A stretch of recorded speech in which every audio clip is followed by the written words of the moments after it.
Kogilu layout, ಫಕೀರ್ layout ಅಥವಾ ಬೇರೆ ಏನಾದರೂ ಕರ್ಕೊಳ್ಳಿ ಆ ಒಂದು ಜಾಗಕ್ಕೆ. ಈ ಜಾಗದ ವಿಚಾರ ರಾಜ್ಯಾದ್ಯಂತ ದೇಶಾದ್ಯಂತ ಸುದ್ದಿ ಆಗ್ತಾ ಇದೆ. ಇವಾಗ ಇಲ್ಲಿ ಮನೆ ಕಳ್ಕೊಂಡವ್ರಿಗೆ ಈಗ ಮನೆ ಕೊಡ್ತಕ್ಕಂಥ ವಿಚಾರ. ಈಗ ಅವರ ಪತ್ರಗಳ ಪರಿಶೀಲನೆ ಆಗ್ತಾ ಇದೆ, ದಾಖಲೆಗಳ ಪರಿಶೀಲನೆ ಆಗ್ತಾ ಇದೆ. ದಾಖಲೆಗಳ ಪರಿಶೀಲನೆ ಆದ ಮೇಲೆ ಯಾರು ಅರ್ಹರಿರ್ತಾರೋ ಅವ್ರಿಗೆ ಮನೆ ಕೊಟ್ಬಿಡ್ತೀವಿ ನಾವು ಅಂಥೇಳಿ ಸರ್ಕಾರ ಒಂದು ಕಡೆ ಮಾತಿದೆ.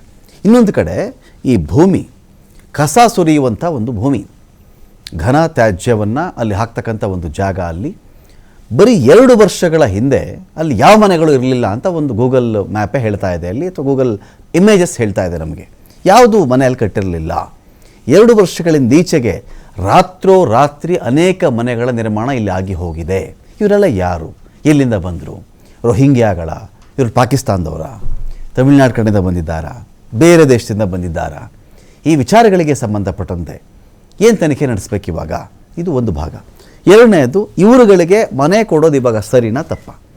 ಅದು ಯಾರೇ ಹೇಳಿದ್ರು ಘನತ್ಯಾಜ್ಯ ವಿಲೇವಾರಿ ಭೂಮಿಯಾಗಿದ್ದಾಗ ಇವ್ರನ್ನ ಮನೆ ಕೆಡವಿಯಾದ ಮೇಲೆ ಇವರಿಗೆ ಲೀಗಲ್ ಆಗಿ ಒಂದು ವೇಳೆ ಕಾನೂನುಬದ್ಧವಾಗಿಯೇ ಅವರು ಅಲ್ಲಿನ ಸ್ಥಳೀಯ ನಿವಾಸಿಗಳಾಗಿದ್ದರೆ ಅಂಥವ್ರಿಗೆ ಮನೆ ಕೊಡೋದ್ರಲ್ಲಿ ತಪ್ಪಿಲ್ಲ ಅಂತ ಕೆಲವರು ಹೇಳ್ತಾರೆ. ಯಾವುದು ತಪ್ಪು, ಯಾವುದು ಸರಿ, ಎಲ್ಲ ವಿಚಾರಕ್ಕೆ ಸಂಬಂಧಪಟ್ಟಂತೆ ಡಿಬೇಟ್ ಸ್ಟಾರ್ಟ್ ಮಾಡ್ತಾ ಇದ್ದೀನಿ. ಪಾಲ್ಗೊಳ್ಳೋದಕ್ಕೆ ನಮ್ಮ ಮುಂದೆ ಇದರಲ್ಲಿ ನಂದನ್ ಕಶ್ಯಪ್ ಅವರಿದ್ದಾರೆ, ಕಾಂಗ್ರೆಸ್ನ ವಕ್ತಾರರು. ಸ್ವಾಗತ ನಂದನ್ ಕಶ್ಯಪ್ ಅವರೇ. ಒಂದು ಕಡೆ ಫಟಾಫಟ್ ಶ್ರೀನಿವಾಸ್ ಅವರಿದ್ದಾರೆ, ಬಿಜೆಪಿ ವಕ್ತಾರರು. ಸ್ವಾಗತ ಶ್ರೀನಿವಾಸ್ ಅವರೇ ನಿಮಗೆ ಒಂದು ಡಿಬೇಟ್ಗೆ. ಇನ್ನೊಂದು ಕಡೆ ಶಶಿಧರ್ ಆರಾಧ್ಯ ಇದ್ದಾರೆ, ಆಮ್ ಆದ್ಮಿ ಪಕ್ಷದ ವಕ್ತಾರರು. ಸ್ವಾಗತ ಶಶಿಧರ್ ತಮಗೆ ಒಂದು ಡಿಬೇಟ್ಗೆ. ನನ್ನ ಮೊದಲನೇ ಪ್ರಶ್ನೆ ನಂದನ್ ಕಶ್ಯಪ್ ಅವ್ರಿಗೆ. ನಂದನ್ ಕಶ್ಯಪ್ ಅವರೇ, ಈಗ ಇಲ್ಲಿ ಮನೆ ಒಡೆದು ಆಗಿದೆ ಒಂದು ಕಡೆ, ಅಂದರೆ ಅಲ್ಲಿ ಅವರನ್ನು ಸ್ಥಳದಲ್ಲೇ ಕೆಲವರು ಈಗಲೂ ಉಳ್ಕೊಂಡಿದ್ದಾರೆ. ಏನೋ ಮನೆ ಕಟ್ಕೊಟ್ಬಿಡ್ತೀವಿ ಅವ್ರಿಗೆ, ಅಥವಾ ಕಟ್ಟಿರೋ ಮನೆಗಳಿಗೆ ಕೀ ಹಸ್ತಾಂತರ ಮಾಡಿಬಿಡ್ತೀವಿ, 2.5 ಲಕ್ಷ ರೂಪಾಯಿನ ಕಟ್ಟಬೇಕಾಗತ್ತೆ. 12 ಲಕ್ಷ 11 ಲಕ್ಷನ ಮನೆ ಇದೆ, ಒಂದು 2.5 ಲಕ್ಷ ಆದರೂ ಕೊಡಬೇಕಾಗತ್ತೆ ಅಂತ ಒಂದು ಮಾತಿದೆಯಲ್ಲ, ಏನು ಕತೆ? ಎಷ್ಟು ಜನಕ್ಕೆ ಮನೆ ಕೊಡ್ತಾ ಇದ್ದೀರಿ ನೀವು? ನೋಡಿ, ಸಂವಿಧಾನ ಆರ್ಟಿಕಲ್ 21 ಹೇಳುತ್ತೆ ಸೂರು ಮತ್ತು ಅನ್ನ ರಾಜ್ಯ ಸರ್ಕಾರದ ಮತ್ತು ಕೇಂದ್ರ ಸರ್ಕಾರದ ಆದ್ಯ ಕರ್ತವ್ಯ ಕೊಡುವುದು ಅಂತ ಆರ್ಟಿಕಲ್ 21 ಹೇಳುತ್ತೆ. ನಾವು ನಿಮ್ಮ ಡಿಬೇಟ್ನಲ್ಲೇ ಹೇಳಿದ್ವಿ, ಇವರು ಬಂದಿದ್ದಾರೆ ಇದ್ದಾರೆ ಅಂತ ಎಲ್ಲ. ಅಲ್ಲಿನ ಜನ ಹೇಳ್ತಾರೆ ನಾವು 20 ವರ್ಷದಿಂದ 30 ವರ್ಷದಿಂದ ಅಂತ. ಅದು ಡಂಪಿಂಗ್ ಯಾರ್ಡ್ಗೆ 2015ರಲ್ಲಿ ನಾವು ಹ್ಯಾಂಡ್ ಓವರ್ ಮಾಡಿದ್ವಿ. ಅಲ್ಲಿ ನಾವು ನೋಡಿದಾಗ ನಿಮ್ಮ ಮಾಧ್ಯಮದವರು ವರದಿ ಮಾಡಿದ್ದಾರೆ, ಅಲ್ಲಿ ಅದು ಕಲ್ಲು ಕ್ವಾರಿ. ರಮಾಕಾಂತ್ ಅವರೇ, ಒಂದಷ್ಟು ಜನ ಈ ಕಲ್ಲು ಬಂಡೆ ಹೊಡೆಯೋರು, ಬೋವಿ ಜನಾಂಗದವರು ಎಲ್ಲರೂ ಇದ್ದಾರೆ ಅಲ್ಲಿ. ನಾನು ನೋಡಿದಾಗ ಅಲ್ಲಿ ಲೀಗಲ್ಗಿಂತ ನಮ್ಮ ಹೋಗಿ ನೋಡಿದಾಗ ಅಲ್ಲೊಂದು ಜಿನೈನ್ ಪೀಪಲ್ಗಳು ಇದ್ದಾರೆ. ಕಲ್ಕಾರಿ ಹೊಡೆಯೋರು, ಬಂಡೆ ಹೊಡೆಯೋರು, ಬೋವಿ ಜನಾಂಗದವರು ಇದ್ದಾರೆ. ನಾವು ನೋಡಿದಾಗ ನಮ್ಮ ವಾಸ್ತವ ಸ್ಥಿತಿ ನಮ್ಗೆ ನೋಡಿದಾಗ ಅರ್ಥ ಆಯ್ತು. ಅವರು ಕಲ್ಕ್ವಾರಿ ಕಸ ಸುರಿದಿದ್ದಾರೆ. ಕಶ್ಯಪ್ ಅವರೇ, 2015ರಲ್ಲಿ ಘನತ್ಯಾಜ್ಯ ವಿಲೇವಾರಿಗಿಂತ ಸ್ಥಳ ನಿಗದಿಯಾದಾಗ ಅಲ್ಲಿ ಆಕ್ಟಿವಿಟಿ ಸ್ಟಾರ್ಟ್ ಆಗಿತ್ತಾ? ಸಾಲಿಡ್ ವೇಸ್ಟ್ ಸುರಿದಿದ್ದಾರೆ, ಅಲ್ಲಿ ಡಂಪ್ ಮಾಡಿದ್ದಾರೆ. ಸುರಿತಿರ್ಬೇಕಾದ್ರೆ ಮತ್ತೆ ಕಸ ಸುರಿಯೋದು ಮತ್ತೆ ಮನೆ ಕಟ್ಟೋದು ಒಟ್ಟಿಗೆ ಹೇಗೆ ನಡೆಯಕ್ಕೆ ಸಾಧ್ಯ? ನೋಡಿ ರಮಾಕಾಂತ್ ಅವರೇ, ಡಂಪಿಂಗ್ ಯಾರ್ಡ್ ಅದು ನಿಮಗೆ ಗೊತ್ತು. ಮಾವಳ್ಳಿಪುರ ಮತ್ತೆ 2012ರಲ್ಲಿ ಬೆಂಗಳೂರಲ್ಲಿ ಕಸ ಸುರಿಯಕ್ಕೆ ಜಾಗನೇ ನಿಂತೋಯ್ತು. 2015ರಲ್ಲಿ ನಮ್ಮ ಕಾಂಗ್ರೆಸ್ ಸರ್ಕಾರನೇ ಇದೊಂದು ಜಾಗ ಇದೆಯಲ್ಲ ವೇಸ್ಟ್, ಇದು ಕಲ್ಲು ಬಂಡೆ ಕ್ವಾರಿ ಇದೆ, ಅಲ್ಲಿ ಆಕ್ಟಿವಿಟಿ ನಿಂತೋಯ್ತು. ಅದು ಸರ್ಕಾರಿ ಜಾಗ ಆಗಿತ್ತು, ಕಲ್ಲು ಕ್ವಾರಿ ಮಾಡೋ ಜಾಗ ಆಗಿತ್ತು, ಅದು ನಿಂತೋಯ್ತು. ಈ ಜಾಗವನ್ನು ಐಡೆಂಟಿಫೈ ಮಾಡಿಬಿಟ್ಟು ಅಲ್ಲಿಗೆ ನಾವು ಡಂಪ್ ಯಾರ್ಡ್ ಮಾಡಿ ಅಂತ BBMP ಅವ್ರಿಗೆ ಹೇಳಿದ್ವಿ. ಆ ಜಾಗವನ್ನು ಅವ್ರು ಕೊಟ್ವಿ. ಅಲ್ಲಿ ಹಾಕಕ್ಕೆ ಶುರು ಮಾಡಿದ್ರು. ಎಲ್ಲಿ ನಮ್ಮ ಈ ಜಾಗದಲ್ಲಿ ಕಸ ಹಾಕಕ್ಕೆ ಶುರು ಮಾಡಿದ್ರು. ಅಲ್ಲಿ ಕಲ್ಬಂಡೆ ಹೊಡಿತಿದ್ದು ಸ್ವಲ್ಪ ಬೋವಿ ಜನಾಂಗದವರು, ನಮ್ಮ ಜನಾಂಗದ ಇದು ನಮ್ಮ ಅಲ್ಲಿನ ಸ್ವಲ್ಪ ಲೇಬರ್ಗಳು ಅಲ್ಲಿ ವಾಸ ಇದೆ. ಏನು ಬಿಜೆಪಿ ರೋಹಿಂಗ್ಯಾಗಳು ಬಂದ್ಬಿಟ್ಟಿದ್ದಾರೆ, ಬಾಂಗ್ಲಾದೇಶದವ್ರು ಬಂದ್ಬಿಟ್ಟಿದ್ದಾರೆ, ಪಾಕಿಸ್ತಾನದವ್ರು ಬಂದ್ಬಿಟ್ಟಿದ್ದಾರೆ, ಮಿನಿ ಪಾಕಿಸ್ತಾನ ಮಾಡಕ್ಕೆ ಹೊರಟಿದೆ ಈ ಸರ್ಕಾರ, ಮಿನಿ ಬಾಂಗ್ಲಾದೇಶ ಮಾಡಕ್ಕೆ ಹೊರಟಿದೆ ಅಂತ ಹೇಳ್ತಾರಲ್ಲ, ಇದೆಯಲ್ಲಿ ಮತ್ತೆ ನೀವು ನೋಡಿದ್ರೆ ಬವಿಗಳು ಅಂತೀರಿ, ಅವ್ರು ನೋಡಿದ್ರೆ ನೋಡಿ ಸರ್, ನೋಡಿ ಎಲ್ಲಾ ಜನಾಂಗದವ್ರು ಇದ್ದಾರೆ. ನಾನು ಎಲ್ಲಾ ಜನಾಂಗದವ್ರು ಇದಾರೆ ಅಲ್ಲಿ, ಅಂದ್ಬಿಟ್ಟು ಇಲ್ಲ ಅಂತ ಹೇಳ್ತಾ ಇಲ್ಲ. ಫಸ್ಟ್ ಒಳಗಡೆ ಬರಬೇಕು ಅಂದ್ರೆ ದೇಶದ ಗಡಿ ದಾಟ್ಕೊಂಡ್ ಬರಬೇಕು. ದೇಶದ ಗಡಿ ಯಾರು ಕಾಯ್ತಾ ಇರೋದು ಸರ್? ನಾವ ಕಾಯ್ತಾ ಇರೋದು? ಸಿದ್ದರಾಮಯ್ಯ ಕಾಯ್ತಾ ಇದಾರ? DK ಶಿವಕುಮಾರ್ ಕಾಯ್ತಾ ಇದಾರ? ಪರಮೇಶ್ವರ್ ಕಾಯ್ತಾ ಇದಾರ? ದೇಶದ ಗಡಿ ಕಾಯ್ತಾ ಇರೋದು ಅವ್ರ ಹೋಮ್ ಮಿನಿಸ್ಟ್ರು. ಒಳಗಡೆ ಹೆಂಗ್ ಬಿಟ್ರು ಸರ್? ಆ ಪ್ರಶ್ನೆಗೆ ಉತ್ತರ ಕೊಟ್ಬಿಡ್ಲಿ. ನಿಮ್ ಪ್ರಶ್ನೆಗೆ ಅದರಲ್ಲೇ ಉತ್ತರ ಇದೆ. ಅವ್ರೇನಾರು ಹೊರಗಡೆ ಬಂದಿದ್ರೆ ಇದೇನೋ ಹೇಳ್ತೀನಿ, ನಿಮ್ಮ ಮಾಧ್ಯಮದವ್ರು ಏನೋ ಹೇಳ್ತಿದ್ರೆ ಏನೋ 10,000 ರೂಪಾಯಿ 20,000 ರೂಪಾಯಿ ಕೊಟ್ಬಿಟ್ಟು ಒಳಗಡೆ. ದೇಶದ ಗಡಿ ಕಾಯ್ತಾ ಇರೋರು, ದೇಶದ ಹೋಮ್ ಮಿನಿಸ್ಟರ್ ಕೆಳಗಡೆ ಇದೆ, ಯಾರ ಹತ್ರ ವ್ಯಾಲಿಡ್ ವೀಸಾ ಇದೆ, ವ್ಯಾಲಿಡ್ ಪಾಸ್ಪೋರ್ಟ್ ಇದೆ, ಅವ್ರು ಒಳಗಡೆ ಬರ್ಬೋದು. ರಸ್ತೆ ಮಾರ್ಗ, ವಿಮಾನದ ಮೂಲಕ, ಮತ್ತೆ ಇದು ರಸ್ತೆ, ನಮ್ಮ ಜಲ ಎಲ್ಲ ಅವರೇ ಕಾಯ್ತಾ ಇರೋದು. ನಮಗೂ ಅದಕ್ಕೂ ಏನ್ ಸಂಬಂಧ? ಶ್ರೀನಿವಾಸ್ ಅವರೇ, ಈಗ ಯಾವ ಥರ ಇದು ನಿಮ್ಮ ವಾದ? ಯಾವ ಥರ ಇದು? ಏನಾದರೂ ರೋಹಿಂಗ್ಯಾಗಳು ಅಂತೀರಿ, ಬಾಂಗ್ಲಾದೇಶ ಅಂತೀರಿ, ಮಿನಿ ಪಾಕಿಸ್ತಾನ ಅಂತೀರಿ, ಮೂಲ ತಕರಾರು ನಿಮ್ದು ಏನು? ಈಗ ಈ ಮನೆ ಒಡೆದ ವಿಚಾರಕ್ಕೆ ಸರ್ಕಾರ ಸ್ಪಷ್ಟೀಕರಣ ಏನಿದೆ ಅಂತ ಹೇಳಿದ್ರೆ, ಕೋಟ್ಯಾಂತರ ರೂಪಾಯಿ ಬೆಲೆ ಬಾಳುವಂತಹ ಜಾಗ ಇದು. ಈ ಜಾಗದಲ್ಲಿ ಅಕ್ರಮವಾಗಿ ಮನೆ ಕಟ್ಕೊಂಡಿದ್ರು. 2023 ಉಪಗ್ರಹ ಚಿತ್ರ, ಗೂಗಲ್ ಚಿತ್ರ ನಮ್ಮ ಬಳಿಯಲ್ಲಿದೆ. ಒಂದು ಮನೆ ಇರಲಿಲ್ಲ ಅವತ್ತಿಗೆ. 2 ವರ್ಷ ಈ ಥರ ಕಟ್ಕೊಂಡ್ಬಿಟ್ಟಿದ್ದಾರೆ. ನಾವು ಹಿಂದಿನ ಸರ್ಕಾರ ಮಾಡದೇ ಇರುವಂಥ ಕೆಲಸಗಳನ್ನು ನಾವು ಮಾಡಿದ್ದೀವಿ. ಇವತ್ತಿಗೆ ಸರ್ಕಾರಕ್ಕೆ ಆ ಭೂಮಿಯನ್ನು ವಾಪಸ್ ತಗೊಂಡಿದ್ದೀವಿ. BJP ರಾಜಕೀಯ ಮಾಡ್ತಿದ್ದೀರಲಿ ಅಂತ ಇವರೊಂದು ಆರೋಪವನ್ನು ಮಾಡ್ತಾರೆ. ಏನು ಹೇಳ್ತಾರೆ ನೀವು? ಭಾರತೀಯ ಜನತಾ ಪಕ್ಷದ ಶ್ಯಾಮಪ್ರಸಾದ್ ಮುಖರ್ಜಿ ಅವರು ಒಂದು ಸ್ಲೋಗನ್ ಅಂತ್ಯೋದಯ ಅಂತ.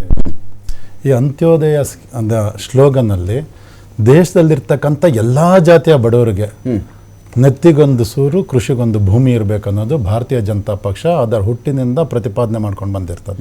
ಹಾಗಾಗಿ PM ಆವಾಸ್ ಯೋಜನೆಯಲ್ಲಿ ಪ್ರತಿ ವರ್ಷ 3.5 ರಿಂದ 4 ಲಕ್ಷ ಮನೆಗಳ ಗುರು ಇಟ್ಕೊಂಡು ಕೊಟ್ಕೊಂಡು ಬರ್ತಾ ಇದ್ದಾರೆ. ಭಾರತೀಯ ಜನತಾ ಪಕ್ಷ ಯಾವಾಗ್ಲೂ ಅರ್ಹ ಫಲಾನುಭವಿಗಳಿಗೆ ಇನ್ಕ್ಲೂಡಿಂಗ್ ಕೋಗಿಲು ಮನೆ ಕೊಡಬೇಕು ಅನ್ನೋ ಪಕ್ಷದಲ್ಲೇ ಇದೆ. ಅಂದ್ರೆ ನಮ್ಮ ಪ್ರಶ್ನೆ ಇರೋದು, ನಾವು ಸಮಸ್ಯೆ ಬಗ್ಗೆನೇ ಚರ್ಚೆ ಮಾಡ್ತಾ ಇದ್ದೀವಿ. ಸಮಸ್ಯೆ ಕಾರಣದ ಬಗ್ಗೆ ನಾವು ಇನ್ನೂ ಹೋಗ್ಲಿಲ್ಲ. ಬೀಳಿಸಿದ್ರು ಅದೆಲ್ಲ ಸರಿ ಒಂದ್ ಕಡೆಗೆ. ಈ ಸಮಸ್ಯೆ ಮೂಲ ಕಾರಣನೇ ಆ ಬ್ಯಾಟರಾಯಪುರ ಕ್ಷೇತ್ರದ ಶಾಸಕರು, ಕಂದಾಯ ಸಚಿವರಾದಂಥ ಮಾನ್ಯ ಕೃಷ್ಣ ಬೈರೇಗೌಡರು ಮತ್ತೆ ನಮ್ಮ ಮಾನ್ಯ ಉಪಮುಖ್ಯಮಂತ್ರಿಗಳಾದ DK ಶಿವಕುಮಾರ್ ಮಧ್ಯದಲ್ಲಿ ಇರ್ತಕ್ಕಂಥ ಮುಸುಗಿನ ಗುದ್ದಾಟದಿಂದ ಈ ಸಮಸ್ಯೆ ಇವತ್ತು ರಾಜ್ಯಕ್ಕೆ ಪರಿಚಯ ಆಯ್ತು, ದೇಶಕ್ಕೆ ಪರಿಚಯ ಆಯ್ತು, ಪಾಕಿಸ್ತಾನಕ್ಕೂ ಪರಿಚಯ ಆಯ್ತು. ಕೃಷ್ಣ ಬೈರೇಗೌಡರು ಸಿದ್ದರಾಮಯ್ಯ ಸಾಹೇಬರಿಗೆ ಅವರ ಗುಂಪಿನಲ್ಲಿ ಗುರುತಿಸ್ಕೊಂಡಿರೋ ಕಾರಣಕ್ಕೆ ಕೃಷ್ಣ ಬೈರೇಗೌಡರ ಹಿಂಬಾಲಕರು ಆ ಕೋಗಿಲಿನಲ್ಲಿ ಏನು ಗುಡಿಸ್ಲಾಕೊಂಡಂತ ಬಡವರು ಬೇರೆಯವರು ಯಾರ್ಯಾರು ಇದ್ರೆ 20,000ದಿಂದ 2 ಲಕ್ಷದವರೆಗೂ ಒಂದೊಂದು ಮನೆಗೂ ಹಣವನ್ನ ಪೀಕಿದ್ದಾರೆ ಅನ್ನೋದನ್ನ ತಮ್ಮ ಮಾಧ್ಯಮಗಳು, ಪತ್ರಿಕೆಗಳಲ್ಲಿ ವರದಿಯಾಗಿದೆ. ಇದಕ್ಕೆ ಏನು ಯಾರ ಕಡೆ ಸರಿ ಸ್ಪಷ್ಟವಾಗಿ ಹೇಳಬೇಕು? ಯಾರ ಕಡೆ? ಕೃಷ್ಣ ಬೈರೇಗೌಡ ಕಂದಾಯ ಸಚಿವರು ಯಾರಿದ್ದಾರೆ ನಮ್ಮ ರಾಜ್ಯದ, ಕೃಷ್ಣ ಬೈರೇಗೌಡರ ಹಿಂಬಾಲಕರು ಹೆಸರು ಹೇಳಬೇಕು. ಈಗ ನಿಮ್ಮ ಬಳಿಯಲ್ಲಿ ಈ ವಿಚಾರಕ್ಕೆ ಸಂಬಂಧಪಟ್ಟಂತೆ ಹೆಸರಿದ್ರೆ ಇಲ್ಲೇ ಅನೌನ್ಸ್ ಮಾಡಿ, ಕ್ಯಾಮ್ರಾ ಆನ್ ಇದೆ, ಹೆಸರಿದೆ, ಇಂಥವ್ರ ಹೆಸರಿದ್ದಾರೆ, ಇಂಥ ಮನುಷ್ಯ ಇದ್ದರೆ ತಗೊಂಡಿದ್ದಾನೆ ಅಂತ ಹೇಳ್ಬಿಡ್ಬೇಕು. ಬರ್ತೀನಿ, let me complete please. So ಈಗ ಅದು ಪತ್ರಿಕೆಗಳಲ್ಲೂ ವರದಿ ಆಗಿದೆ, ತಮ್ಮ ಮಾಧ್ಯಮಗಳಲ್ಲಿ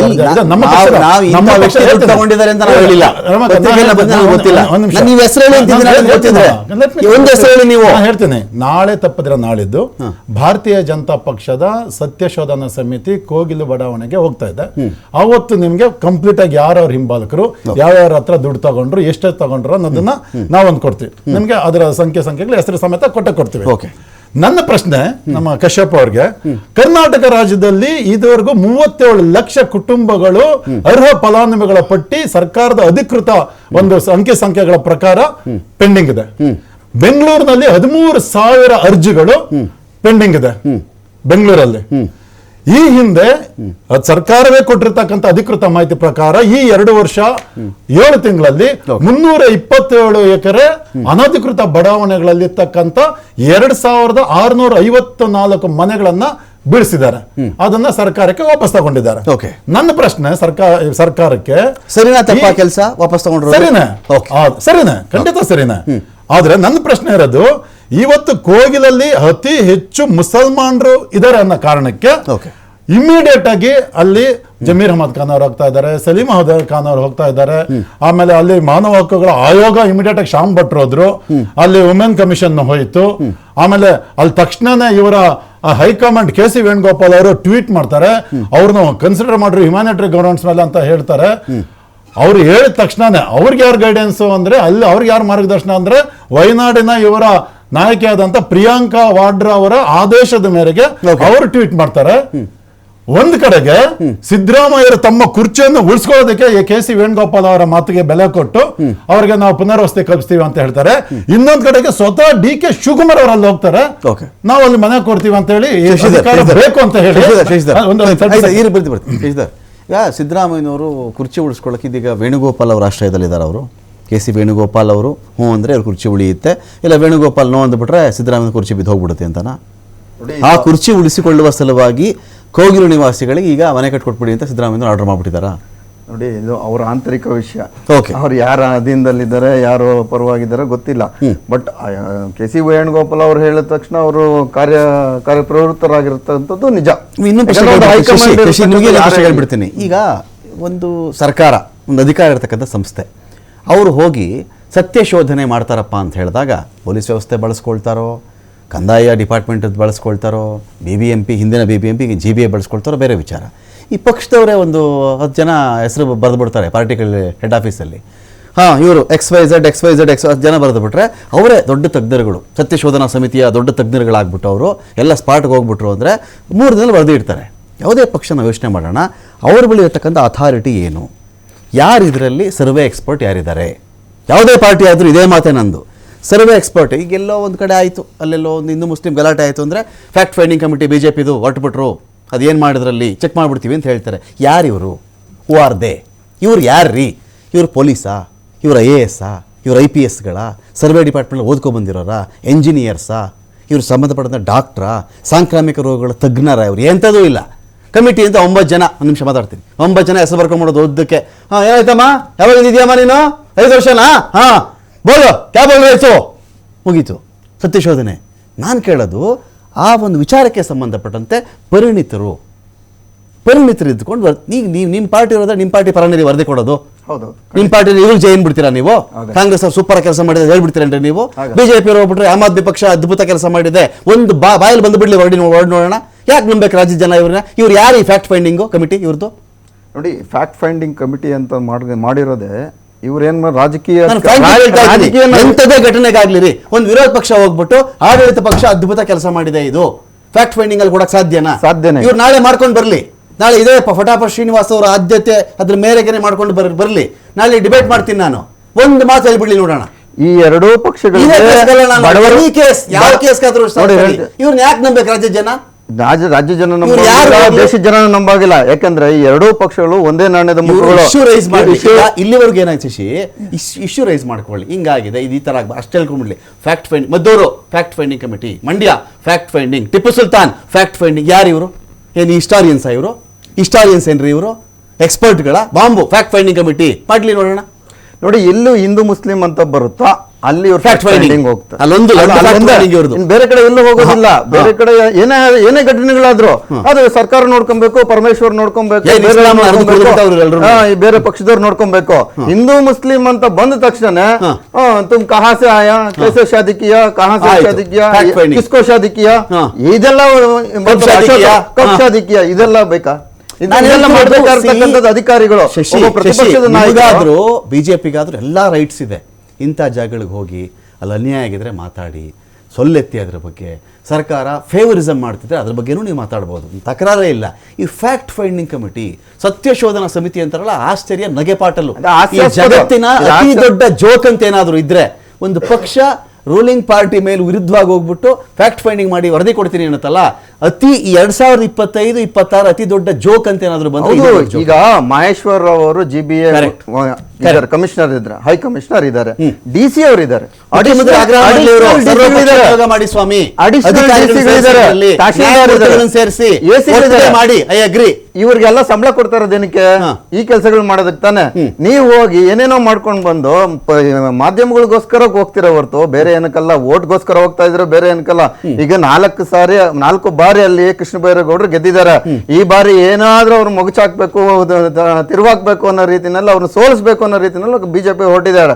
ಆದ್ರೆ ಹೈಕಮಾಂಡ್ ಹೇಳಿರ್ತಕ್ಕಂಥದ್ದು KC ವೇಣುಗೋಪಾಲ್ ಅವರು ಮತ್ತು ಏನು ಪಿಣರಾಯಿಯನ್ನು ಟ್ವೀಟ್ ಮಾಡಿದ್ದಾರೆ, ಅದ್ರ ಮುಖೇನ ಇವರು ಕಾರ್ಯಪ್ರವೃತ್ತರಾಗಿದ್ದಾರೆ. ಆದ್ರೆ ಈ ರಾಜ್ಯದಲ್ಲಿ ಸಾಕಷ್ಟು ಜನರು ಇದು ಹಿಂದಿನ ಪಿಣರಾಯಿ ಟ್ವೀಟು ಅಥವಾ ಇನ್ನೊಬ್ರು ಟ್ವೀಟ್, KCV ಟ್ವೀಟ್ ಅಲ್ಲ ಇದೆ, ಇದು ನಾವು ಆಕ್ಷೇಪ ಮಾಡಿದ್ದೀವಿ. ಯಾರ್ರೀ ಇವರು? ಪಿಣರಾಯಿ ವಿಜಯನ್ ಮಾತು ಕಟ್ಕೊಂಡು ಸಿದ್ದರಾಮಯ್ಯ ಯಾಕೆ ನಿರ್ಧಾರ ತಗೋಬೇಕು, ವೇಣುಗೋಪಾಲ್ ಮಾತು ಕಟ್ಕೊಂಡು ಇವ್ರು ಯಾಕ್ರಿ ಮಾಡಬೇಕು ಅಂತ ಇಲ್ಲ. ಅವ್ರ ಆಜ್ಞೆ ಅಲ್ಲ ಇದು, ಸಲಹೆಗಳು ತಗೊಂಡಿದ್ದೀವಿ, ಸರ್ಕಾರದಿಂದ ವಾದ ಬಂತು, ತಕರಾರು ಇಲ್ಲ. ಈ ಫ್ಯಾಕ್ಟ್ ಫೈಂಡಿಂಗ್ ಕಮಿಟಿ ಅಂತಾರಲ್ಲ, ಇದು ಯಾವ ಲೆಕ್ಕದಲ್ಲಪ್ಪ ಅಂತ ನಮಗೆ ಇದು ಫ್ಯಾಕ್ಟ್ ಫೈಂಡಿಂಗ್ ಹಾಸ್ಯಾಸ್ಪದನೆ. ಇವ್ರಿಗೆ ಯಾವುದೇ ತಜ್ಞರು ಇರಲ್ಲ. ಎಲ್ಲಿ ಅವರು ಡಾಕ್ಟರ್ ಅಶ್ವಥ್ ನಾರಾಯಣ ಒಬ್ರು ಡಾಕ್ಟರ್ ಇರ್ತಾರೆ, ಇನ್ ಬೇರೆಯವರು ಅಶ್ವಥ್ ನಾರಾಯಣ ಪ್ರಾಕ್ಟೀಸ್ ಬಿಟ್ಟು ಆಗ್ಲೇ 25 ವರ್ಷ ಆಗೋಯ್ತು. ರಾಜಕೀಯನ ಮಾಡ್ಕೊಂಡು ದೇವೇಗೌಡರನ್ನ ಬೈಯೋದು, ಸಿದ್ದರಾಮಯ್ಯನವ್ರನ್ನ ಬೈಯೋದ್ರಲ್ಲೇ ಅವ್ರು ಪುರ್ಸೊತ್ತಿರೋದಿಲ್ಲ. ಇನ್ನು ಪ್ರಾಕ್ಟೀಸ್ ಅಲ್ಲಿ ಮಾಡಿರ್ತಾರೆ. ಬೇರೆ ಬೇರೆ ನಿಪುಣರು ಇದ್ದಾರೆ, ರಾಜಕೀಯ ನಿಪುಣರು ಅಷ್ಟೇ ಹೊರತು ಫ್ಯಾಕ್ಟ್ ಫೈಂಡ್ ಈ ರೀತಿ ಸಂದರ್ಭಗಳಲ್ಲಿ ಮಾಡೋದಕ್ಕಾಗಲ್ಲ. ಇದು ಕ್ವಾರಿ ಇರೋದ್ರಿಂದ ಅಲ್ಲಿ ಹಾಕೊಂಡಿರೋದೇ ಅಕ್ರಮ. ಎಷ್ಟು ಗೋಮಾಳ ಸರ್ವೆ ಮಾಡೋರು ಇವರು ಅಂತ ಈ ಫ್ಯಾಕ್ಟ್ ಫೈಂಡಿಂಗ್ ನವರು ಲಿಂಕ್ ಚೈನ್ ನ ಎಲ್ಲೆಲ್ಲಿ ಹಿಡಿದವ್ರು ಇವರು ಎಲ್ಲೂ ಮಾಡಿಲ್ಲ. ನೋಡಿ, ನಾನು ಇಲ್ಲೇ ಯಶವಂತಪುರ ವಿಧಾನಸಭಾ ಕ್ಷೇತ್ರದಲ್ಲಿ 360 ಮನೆ PMAY ಮಾಡಿದ್ರಂತ 2017ರಲ್ಲಿ ಗುಡಿಸಲುಗಳನ್ನು ತೆರವುಗೊಳಿಸಿ ನಾವು ಮನೆ ಕಟ್ಕೊಡ್ತೀವಿ ಅಂತ 20,000 ರೂಪಾಯಿ ಡಿಡಿ ತಗೊಂಡಿರ್ತಕ್ಕಂಥ ಮಹಾಶಯರು ಇದುವರೆಗೂ 7 ಅಡಿ ಕಟ್ಟಿ ಬಿಟ್ಟಿದ್ದಾರೆ. ಇವತ್ತು 2026 ಆಯ್ತು, 8 ವರ್ಷ 9 ವರ್ಷ ಆದ್ರೂ ಇವ್ರ ಮನೆ ಪೂರ್ಣಗೊಳಿಸೋದಕ್ಕಾಗಿಲ್ಲ ಸ್ಲಂ ಬೋರ್ಡ್ ಇಂದ. ಅಂತಹ ವ್ಯಕ್ತಿಗಳು ಇವತ್ತು ಫ್ಯಾಕ್ಟ್ ಫೈಂಡಿಂಗ್ ಹೋಗ್ತೀವಿ ಅಂದ್ರೆ ಏನ್ ಅರ್ಥ? ಇದು ಬಿಗ್ ಫೈಟ್ ವಿಶೇಷ ನಾನು ಮತ್ತೆ ಮುಂದುವರಿಸ್ತಾ ಇದ್ದೀನಿ. ನನಗೆ ಕಶ್ಯಪ್ ಅವ್ರಿಗೊಂದು ಪ್ರಶ್ನೆ ಇರುತ್ತೆ ನಂದು. ಕಶ್ಯಪ್ ಅವರ ಇಲ್ಲಿ ಇನ್ನೊಂದು ಪ್ರಶ್ನೆ ಬಂತು. 20 ಮನೆ ಇರಬಹುದೇನೋ ಅಬ್ಬಬ್ಬ ಅಂದರೆ, ಇನ್ನು ಕೆಲವರು ಹೇಳ್ತಾರೆ 20 ಮನೆ ಕೂಡ ಲೀಗಲ್ ಆಗಿಲ್ಲ. ಇದರಲ್ಲಿ 2 ವಾದ ಬರುತ್ತೆ. ಸರ್ಕಾರ ಒಂದು ಮನೆನ ಒಡೆದು ಮುಂಚೆ ಸರಿಯಾಗಿರತಕ್ಕಂಥ ಡಾಕ್ಯುಮೆಂಟ್ಗಳನ್ನ ಪರಿಶೀಲನೆ ಮಾಡಿ ಮನೆಗೆ JCB ನುಗ್ಸುತ್ತಾ, ಅಥವಾ ಒಡೆದು ಹಾಕ್ಬಿಟ್ಟು ಆಮೇಲೆ ಡಾಕ್ಯುಮೆಂಟ್ ಚೆಕ್ ಮಾಡ್ಕೊಂಡು ಕೂತ್ಕೊಳ್ಳುತ್ತಾ ಅಂತ. ಇಲ್ಲಿ ಸರ್ಕಾರದ ಮೇಲೆ ಬರ್ತಿರೋ ಆರೋಪ ಏನು ಅಂತ ಹೇಳಿದ್ರೆ, ಮನೆಯೆಲ್ಲ ಡೆಮಾಲಿಷ್ ಮಾಡ್ಬಿಡೋದಂತೆ, ಆಮೇಲೆ ಟೇಬಲ್ಲು ಕುರ್ಚಿ ಹಾಕ್ಕೊಂಡು ನಿಮ್ಮ ಡಾಕ್ಯುಮೆಂಟ್ ತೊಗೊಬನ್ನಿ, ನಿಮ್ಮ ವೋಟರ್ ID ತೊಗೊಂಡು. ವೋಟರ್ ID ಒಂದು ಡಾಕ್ಯುಮೆಂಟಾ? ನನ್ನ ಫಸ್ಟ್ ಪಾಯಿಂಟು, ವೋಟರ್ ID ಒಂದು ಡಾಕ್ಯುಮೆಂಟಾ? ಆಧಾರ್ ಕಾರ್ಡ್ ಒಂದು ಮನೆ ಕಟ್ಕೊಂಡಿದ್ದೀನಿ ಅನ್ನೋದಕ್ಕೆ ಆಧಾರ್ ಕಾರ್ಡ್ ಒಂದು ಡಾಕ್ಯುಮೆಂಟಾ? ನೀರಿನ ಮತ್ತು ವಿದ್ಯುತ್ತಿನ ಅಕ್ರಮ ಕನೆಕ್ಷನ್ಗಳಿಗೆ ರಾಜ್ಯದಲ್ಲಿ ಕೊನೆ ಇಲ್ಲ, ಮೊದಲಿಲ್ಲ ಅಂತ ಹೇಳ್ತಾರೆ. ಇಂಥವ್ರು ನೀವು ಮನೆ ಕೊಡೋದಾದರೆ ಬೇರೆ. ಆಗಲೇ ಶ್ರೀನಿವಾಸ್ ಅವರು ಹೇಳ್ತಾ ಇದ್ರು, 1000 ಜನಕ್ಕೆ ಅನ್ಯಾಯ ಆಗಲ್ವಾ? ಅವ್ರ ಅರ್ಜಿ ಹಾಕೊಂಡು ಕ್ಯೂನಲ್ಲಿ ನಿಂತಿಲ್ವಾ ಅವರು? ಇದು ಯಾವ ಲೆಕ್ಕದಲ್ಲಿ ನೀವು ಮಾಡ್ತೀರಾ ಅಂತ. ಇನ್ನೊಂದು ಕಡೆ 157 ಮನೆ ಕೊಡಬಹುದೆಂದು ಸಿದ್ದರಾಮಯ್ಯನವರು ಹೇಳಿದ್ರೆ ಅರ್ಜಿ ಬಂದರೆ 250ಕ್ಕಿಂತ ಜಾಸ್ತಿ. ಎಲ್ಲಿ 200 ಅರ್ಜಿಗಳು 90 ಅರ್ಜಿ ಎಲ್ಲಿಂದ ಸೃಷ್ಟಿ ಆಯ್ತಿದ್ವು ಅಂತ ನೋಡಿ. ಅಧಿಕಾರಿಗಳ ಹಂತದಲ್ಲಿ ಸ್ಕ್ರೂಟಿನೈಸ್ ಆಗ್ತಾ ಇದೆ. ನಾವು ರಿಕವರಿ ಮಾಡಿರುವುದು 1,000 ಕೋಟಿ ಮೊತ್ತದ ಒಂದು ಜಾಗ, 1,000 ಕೋಟಿ ಮೊತ್ತದ ಜಾಗ ನಾವು ನಿರ್ದಾಕ್ಷಿಣ್ಯವಾಗಿ ರಿಕವರಿ ಮಾಡಿದ್ವಿ. ಪ್ರಶಂಸೆ ಮಾಡಿದ್ರು, ಬಿಜೆಪಿ ಪ್ರಶಂಸೆ ಮಾಡಿದ್ರು, ಅದನ್ನು ಸರ್ಕಾರಿ ಜಾಗ ವಶಪಡಿಸಿಕೊಂಡಿದ್ದಾರಪ್ಪ. ನಿರ್ದಾಕ್ಷಿಣ್ಯವಾಗಿ ನಾವು ತಗೊಂಡಿದ್ದೀವಿ, ನಿರ್ದಾಕ್ಷಿಣ್ಯವಾಗಿ ಜಾಗ ತಗೊಂಡಿದ್ದೀವಿ. ಹೌದು, ಬೇರೆ ಕಡೆಗಳಲ್ಲೂ ನಾವು ಮನೆ ಹಂಚಬೇಕು. ಬಟ್ ಇವಾಗ ಇಲ್ಲಿ ಎಲ್ಲ ಜನಾಂಗದವರು ಇದ್ದಾರೆ. ಒಂದು ಮಾನವೀಯತೆ ದೃಷ್ಟಿಯಿಂದ ಸಂವಿಧಾನದ ಅಡಿಯಲ್ಲಿ ಅಧಿಕಾರಿಗಳು ಸ್ಕ್ರೂಟಿನಿ ಮಾಡ್ತಾರೆ. ಏನೋ ಒಂದು 1-2 ಕೋಟಿ ಮೊತ್ತದ ಒಂದು ಸಣ್ಣ ಮನೆಗಳನ್ನ ಅವ್ರಿಗೆ ಕೊಡಕ್ಕೆ ಸರ್ಕಾರ ನಿರ್ಧಾರ ಮಾಡಿದೆ. ಹಂಗನ್ಬಿಟ್ಟು ಅಲ್ಲಿರೋರಿಗೆ ಎಲ್ಲರಿಗೂ ಕೊಡ್ತಾ ಇದೀವಿ ಅಂತಲ್ಲ. ಸಂವಿಧಾನದ ಅಡಿಯಲ್ಲಿ ನಾವೇನು ಮನೆ ಮತ್ತೆ ಊಟ ಕೊಡಬೇಕಾಗಿಲ್ಲ, ಆದ್ಯ ಕರ್ತವ್ಯ ಆಗಿರೋದು ರಾಜ್ಯ ಸರ್ಕಾರದ್ದು.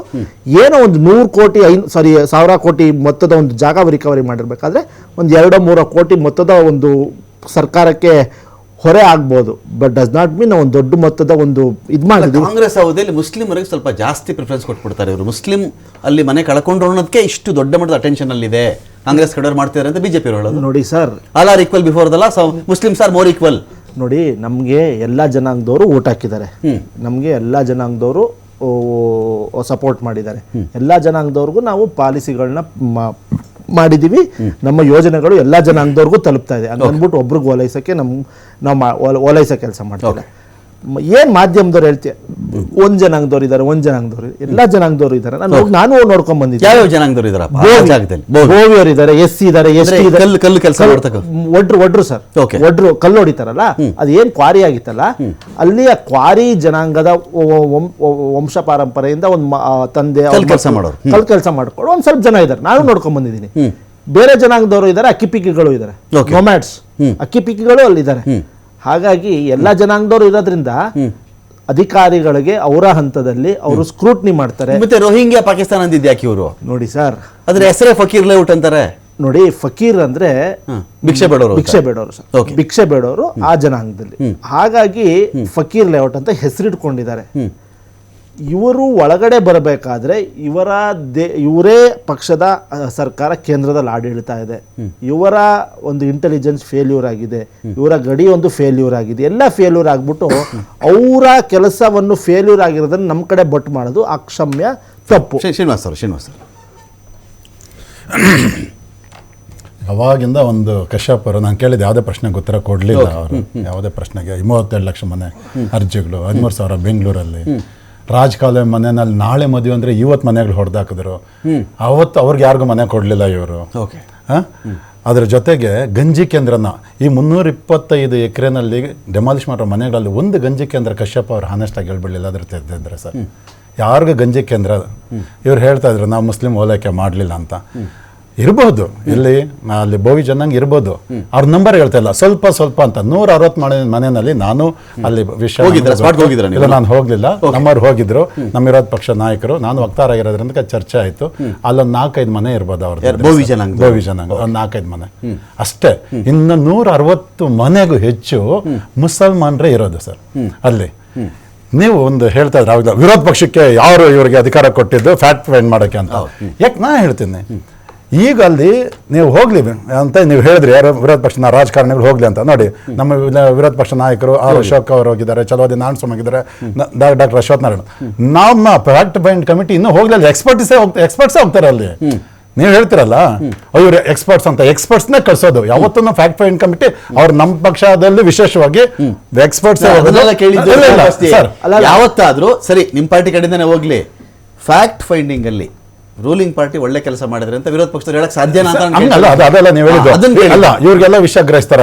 ಸ್ಯಾಟಲೈಟ್ ಇಮೇಜ್ ಅಲ್ಲಿ ಮೊನ್ನೆ 2 ವರ್ಷದವರೆಗೂ ಅಲ್ಲಿ ಗುಡ್ಸ್ಲಿರ್ಲಿಲ್ಲ ಅಂತ ನೀವು ಹೇಳಿದ್ರಿ, ಡಿಬೇಟ್ ಆರಂಭದಲ್ಲೇ ಅದು ಸರಿ ಇದೆ. ಅದನ್ನ ನಾವು ಹೇಳಿದಾಗ ಅದು ಫ್ಯಾಕ್ಟ್ ಫೈಂಡಿಂಗ್ ಆಗುತ್ತೆ. ಅಲ್ಲಿ 160 ಕುಟುಂಬ ಅಕ್ರಮವಾಗಿ ಅತಿಕ್ರಮ ಪ್ರವೇಶ ಮಾಡಿ ಅಲ್ಲಿ ಮನೆ ಅದರಲ್ಲಿ ಸ್ಥಳೀಯರೆಷ್ಟು ಹೊರಗಡೆಯವರೆಷ್ಟು ಅನ್ನೋದೊಂದು ಫ್ಯಾಕ್ಟ್ ಫೈಂಡಿಂಗ್. ಅದು ಕೊಟ್ರೆ ಅದು ತಪ್ಪ ಸರಿನಾ? ಒಂದು ವಿರೋಧ ಪಕ್ಷ ಪ್ರಜಾಪ್ರಭುತ್ವದಲ್ಲಿ ವಾಚ್ ಡಾಗ್ ಅಂತ ಹೇಳ್ತಾರೆ. ಜಾತಿ ಗಣತಿ ಮಾಡ್ತೀರಾ ನೀವು? ಇಲ್ಲಿಗೆಲ್ಲ ಮನೆ ಚೆಕ್ ಮಾಡ್ತೀರಾ ಅಂತ? ಎಲ್ಲಾನು ಮಾಡ್ತೀವಿ, ಧರ್ಮ ಗಣತಿ ಎಲ್ಲ ಮಾಡ್ತೀವಿ.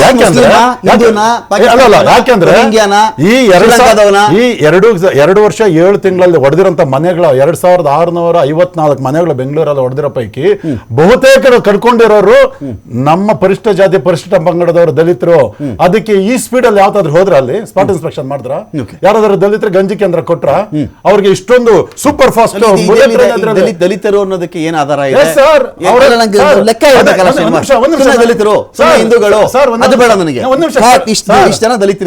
ನಾನೊಬ್ಬ ದಲಿತ ಹೋರಾಟಗಾರ, ನಾನು ಅವ್ರ ಪರವಾಗಿ ಹೋರಾಟ ಮಾಡಿದ್ದೀನಿ. ಅವ್ರಿಗೆ ಬೇಗ ಒಂದು ಪುನರ್ವಸತಿ. ಒಂದೊಂದು ನಿಮಿಷ, ನಿಮ್ 325 ಎಕರೆನಲ್ಲಿ ಕಳ್ಕೊಂಡಿರೋ ಬಹುತೇಕ ದಲಿತರು ಮತ್ತೆ ಹಿಂದುಳಿದ ವರ್ಗದವರು. ಇಲ್ಲಿರೋಂಥ 160 ಜನ ಮುಸ್ಲಿಮ್ಸ್, ಅವ್ರು ಯಾರಂತ ಗೊತ್ತಿಲ್ಲ. ಈಗ ಅಲ್ಲಿ KC ವೇಣುಗೋಪಾಲ್ ಅವರಿಗೆ ಮುಂಬರುವ ಚುನಾವಣೆಗಳಲ್ಲಿ ಕೇರಳದಲ್ಲಿ ಮುಖ್ಯಮಂತ್ರಿಗಳಾಗಬೇಕು, ಇಲ್ಲಿ ಅವರು ಮುಸಲ್ಮಾನರ ಪರವಾಗಿದ್ದೀನಿ ಅಂತ ಅಲ್ಲಿ ಓಟ್ ಹಾಕ್ಸ್ಕೋಬೇಕು. ಆ ಒಂದೇ ಒಂದು ಕಾರಣಕ್ಕೆ ಒಂದು ಟ್ವೀಟ್ ಇಂದ ಎಂಟೈರ್ ಸರ್ಕಾರಿ ಯಂತ್ರಾಂಗ ಅಲರ್ಟ್ ಆಗ್ಬಿಟ್ಟಿದೆ. ಎಲ್ಲರೂ ಅಲ್ಲಿದ್ದಾರೆ. ಈ ಒಂದು ಕಾಳಜಿ ಬೇರೆಯವ್ರ ಮನೆಗಳು ಬೆಂಗಳೂರಲ್ಲಿ ಹೋದಾಗ ಯಾಕೆ ಸರಿ ಇರ್ಲಿಲ್ಲ? ಯಾಕೆ ಹೋಗ್ಲಿಲ್ಲ? ಜಮೀರ್ ಅಹಮದ್ ಖಾನ್ ಅಲ್ಲಿ ಯಾಕೆ ಹೋಗ್ಲಿಲ್ಲ? ವಸತಿ ಸಚಿವರು ಯಾಕೆ ಹೋಗ್ಲಿಲ್ಲ? ಶಶಿ, ಒಂದು ಪ್ರಶ್ನೆ ಇದೆ ಇಲ್ಲಿ. ಈಗ ಮನೆ ಕಳ್ಕೊಂಡಿರ್ತಾರೆ, ಅವರೊಬ್ಬ ಮನುಷ್ಯ ಮನೆ ಕಳ್ಕೊಂಡಿದ್ದಾರೆ. ಈಗ ರಾಜಕಾಲುವೆ ಒತ್ತುವರಿ ತೆರವು ಮಾಡಲಾಯಿತು. ರಾಜಕಾಲುವೆ ಒತ್ತುವರಿ ತೆರವು ಮಾಡಿದ್ದು ಯಾಕೆ? ಏನು ಉದ್ದೇಶ?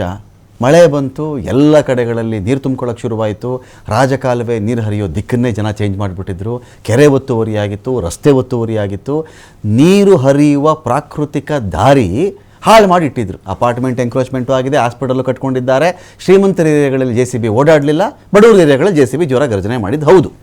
ಇಲ್ಲಿ ಪ್ರಶ್ನೆ ಬಂದಾಗ ಅದನ್ನು ನಾವು ಒಂದು ಕಾಲುವೆ ಒತ್ತುವರಿ, ರಾಜಕಾಲುವೆ ಒತ್ತುವರಿ ತೆರವಂತ ಮಾಡಬೇಕಾ?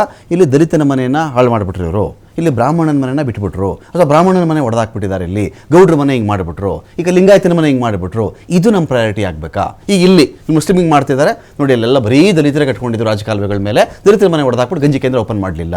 ಇದು ಪಾಲಿಟಿಕ್ಸ್ ಮಾಡೋದಲ್ವಾ? ಇದು ಪ್ಯೂರ್ ರಾಜಕೀಯನ? ಇದು ಇದರಿಂದನೇ ನಮ್ಮ ದೇಶ ಇನ್ನೂ ಅಭಿವೃದ್ಧಿ. ಕಾನೂನಿನಿಂದ ಅದು ಮಾಡಿ, ಸಂವಿಧಾನ ಹೇಳ್ತಾ ಅದನ್ನು ಮಾಡಿ, ತಕರಾರು ಇಲ್ಲ ನಮ್ದು.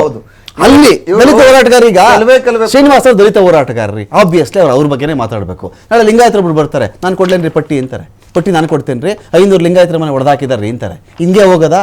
ಲಿಂಗಾಯತರು, ದಲಿತರು, ಬ್ರಾಹ್ಮಣರು, ಶ್ಯಾಮ್ನವ್ರ ಮನೆ ಹೊಡಿಲೇ ಇಲ್ವಲ್ಲ, ಹಿಂಗೆ ಹೋಗೋದು. ಹಾಸ್ಪಿಟಲ್ ಹೊಡೆದೇ ಇಲ್ಲ, ಹಿಂಗೆ ಹೋಗೋದು. ದರ್ಶನ್ ಮನೆನೂ ಹೊಡಿಲಿಲ್ಲ, ಹೊಡಿಲಿಲ್ಲ. ಯಾಕೆ ಅವರು ಬಲಡ್ರು? ಇಲ್ಲಿ ಮಂತ್ರಿ ಮನೆ ಹತ್ರ JCB ಮಾತಾಡಲ್ಲ, ಶ್ರೀಮಂತರ ಮನೆ ಹತ್ರ JCB ಎಂಜಿನ್ ಕೆಟ್ಟೋಗ್ಬಿಡುತ್ತೆ. ಇಲ್ಲ, ಕೆಟ್ಟೋಗುತ್ತೆ, ಇಟಾಚಿನೇ ಕೆಟ್ಟೋಗ್ಬಿಡುತ್ತೆ. ಅದು ಅದೇನು ಭೂಪಟನೇ ಚೇಂಜ್ ಮಾಡ್ಬಿಡ್ತಾರೆ. ಬೇಕಂದ್ರೆ ಇವರು ಅಶೋಕರೇ ತಗೊಂಡ್ಬಂದು ಬೇರೆ ಒಂದು ಗ್ರಾಫಿಕ್ಸ್ ಮಾಡ್ಕೊಂಡ್ಬಂದು ಇದು ಇಲ್ವೇ ಇಲ್ಲ, ಹಳ್ಳ ಆ ಕಡೆ ಹೋಗಿತ್ತು ಅಂತ ಸಮರ್ಥನೆ ಮಾಡೋದು, ಸಮರ್ಥನೆನೂ ಮಾಡ್ಬಿಡ್ತಾರೆ. ಎಲ್ಲರೂ ಅಷ್ಟೇ ಈ ರಾಜಕಾರಣ ಮಾತ್ರ ಆಗೋದು ಅದು. ಈಗ ಇನ್ನೂ ಒಂದು ಏನಂದ್ರೆ ಇಲ್ಲಿ ಕಟ್ಟಿರದೇ ಅಕ್ರಮ, ಕಟ್ಟಿರ್ತಕ್ಕಂಥದ್ದು ಕಟ್ಟಕ್ ಬಿಟ್ಟಿರ್ತಕ್ಕಂಥದ್ದು ಸ್ಥಳೀಯ ನಾಯಕರು ಒಂದೊಂದು ಸ್ವಲ್ಪ ಅವರು 10-20 ಸಾವಿರ ರೂಪಾಯಿ ಅಲ್ಲಿ ಇನ್ವೆಸ್ಟ್ ಮಾಡಿ ಅವ್ರು 3,000-4,000 ಸಾವಿರ ರೂಪಾಯಿ ಇದನ್ನ ಬಾಡಿಗೆ ತಗೋತಾರೆ. ಇಂಥದ್ದು ಎಲ್ಲ ಕಡೆ ನಡೀತಾ ಇದೆ, ಎಲ್ಲ ಕಡೆ. ಇಲ್ಲೊಂದೇ ಅಂತಲ್ಲ, ಎಕ್ಸಾಂಪಲ್ ಹೇಳ್ಬಿಡ್ತೀನಿ. ಇವತ್ತು ಫುಟ್ಬಾಲ್ ಸ್ಟೇಡಿಯಂ ನ ತೆರವುಗೊಳಿಸಿದ್ರು 30 ವರ್ಷದ ಹಿಂದೆ.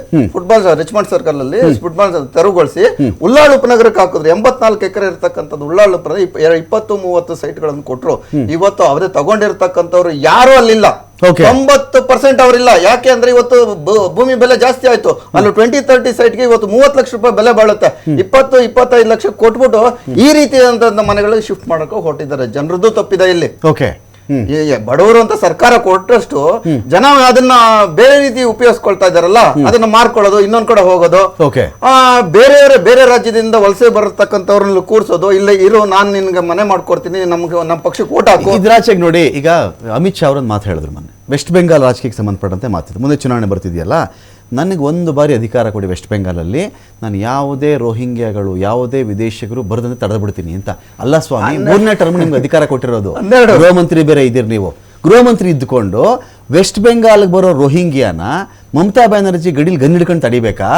ದೇಶದ ರಕ್ಷಣಾ ವ್ಯವಸ್ಥೆ, ಗೃಹ ವ್ಯವಸ್ಥೆ ಇವ್ರು ತಡಿಬೇಕು. ಈಗ ತೆಗೆದಾಕ್ಬಿಡ್ತೀನಿ ನಾನು ಅಂದ್ಬಿಟ್ರೆ ಈಗಲೂ ತಡೀರಿ ನೀವು. ನಾವೇನ್ ಬೇಡಲ್ಲ. ನೋಡಿ, ಪಾಕಿಸ್ತಾನದನ್ನೂ ಬಿಡಬೇಡಿ, ಒಳಗಡೆ ರೋಹಿಂಗ್ಯಾನೂ ಬಿಡಬೇಡಿ. ಈ ನಾನು ಹೇಳ್ತಿದ್ದೀನಲ್ಲ, ಕಾನೂನಿನಿದೆ, ದಯವಿಟ್ಟು ಎಲ್ಲರೂ ಮಾಡಿ. ಇದ್ರ ಮಧ್ಯೆ ರಾಜಕೀಯ ತಗೊಬರೋದಿದೆಯಲ್ಲ, ಒಂಥರ ನಗೆಪಾಟ್ಲಲ್ವಾ ಇದು ಅಂತ. ನಾಟಕದ ದೊಂಬರಾಟಗಳನ್ನ ಆಡ್ತಾ ಇದ್ದಾರೆ 12 ವರ್ಷದಿಂದ ಪ್ರಧಾನಮಂತ್ರಿ ಮೋದಿ ಅವರು, ಇವರು ಅಮಿತ್ ಶಾ ಅವರು. ಇಲ್ಲಿ ನಮ್ಮ ಮೊದಲೇ ಹೇಳಿದಂತೆ ಇಬ್ಬರು ವ್ಯಾಪಾರಿಗಳು, ಇಬ್ರು ದೇಶ ಆಳ್ತಾ ಇದ್ದಾರೆ, ಇಬ್ರು ವ್ಯಾಪಾರಿಗಳು ಮಾರ್ತಾ ಇದ್ದಾರೆ. ಒಬ್ರು ಕೊಂಡ್ಕೊಂತಾ ಇದ್ರೆ, ಒಬ್ರು ಸೇಲ್ ಮಾಡ್ತಾ ಇದ್ದಾರೆ.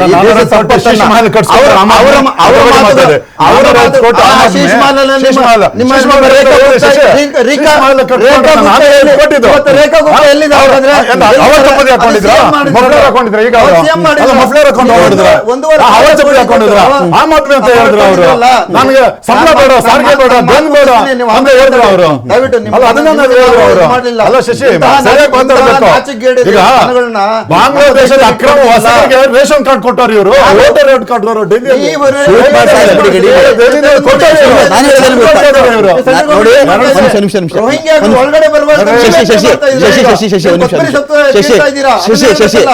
ನಿಮಿಷ ನಾನು ಹೇಳೋದೇನು ಗೊತ್ತಾ, ನಂದು ಒಂದೇ ಪಾಯಿಂಟು, ನಮ್ಮ ದೇಶದ ಒಳಗಡೆ ನಮ್ಮ ದೇಶದ ಪ್ರಜೆಗಳಿಗೆ ಆದ್ಯತೆ ಇರಲಿ.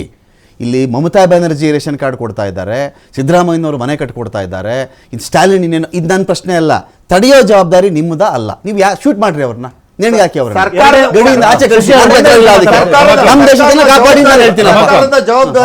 ಒಂದ್ ನಿಮಿಷ ಶಶಿ, 2014 ಹಿಂದೆ ಅವ್ಯಾವತವಾಗಿ ಒಂದು ಚೆಕ್ ಪೋಸ್ಟ್ ಇರಲಿಲ್ಲ ಅಲ್ಲಿ.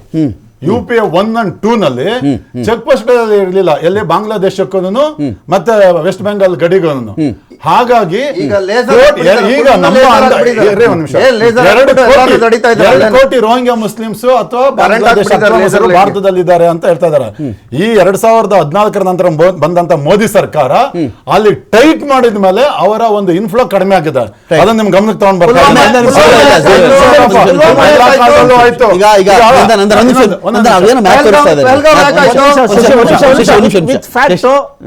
ಇದು ಲೋಕಸಭೆ ಅಧಿವೇಶನದಲ್ಲಿ ಅವರು ಇಟ್ಟಿರುವ ಮಾಹಿತಿಯನ್ನು ತಮ್ಮ ಮಾಧ್ಯಮದ ಮೂಲಕ ನಾನು ಹೇಳಕ್ ಇಚ್ಛ ಪಡ್ತೀನಿ. ದಯವಿಟ್ಟು ಕ್ಯಾಮ್ರಾದವ್ರು ಸ್ವಲ್ಪ ಫೋಕಸ್ ಮಾಡಿ ಸರ್, ದಯವಿಟ್ಟು ಫೋಕಸ್ ಮಾಡಿ.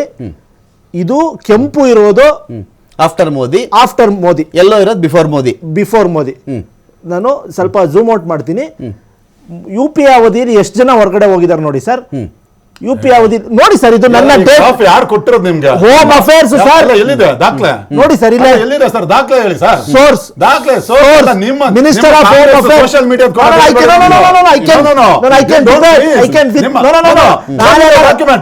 ಪಾರ್ಲಿಮೆಂಟರಿ ಡಾಕ್ಯುಮೆಂಟ್ ತೋರಿಸಿ ನನಗೆ. ಕಂಪ್ಲೀಟ್ ಮಾಡ್ಬಿಡಿ ನೋಡಿ.